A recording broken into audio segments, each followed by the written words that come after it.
j'ai le droit absolu de me pardonner moi-même. En 2018, Donald Trump laissait entendre qu'il n'hésiterait pas à user de son droit de grâce présidentiel pour se sauver.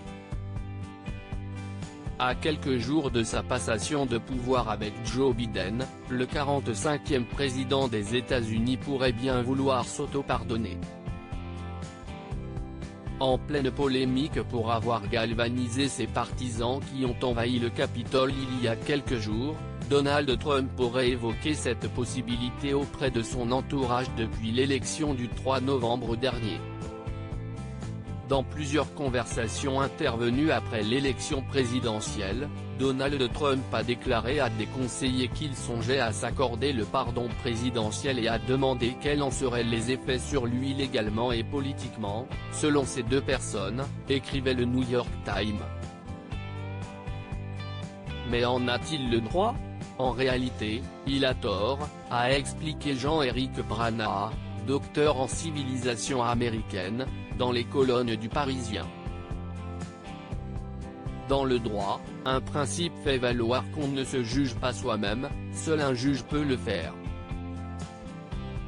Une autogrâce serait un détournement de l'esprit du droit, une initiative délirante, mais il en est capable, a ajouté Laurent Césari, professeur d'histoire contemporaine à l'université d'Artois.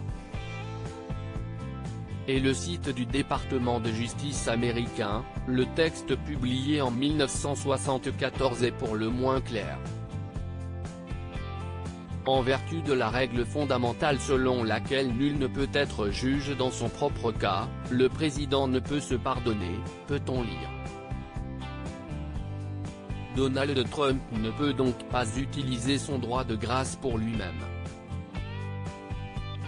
Si, en vertu du 25e amendement, le président déclarait qu'il était temporairement incapable d'exercer les fonctions de la présidence, le vice-président deviendrait président par intérim et, à ce titre, pourrait pardonner au président, continue le ministère de la Justice.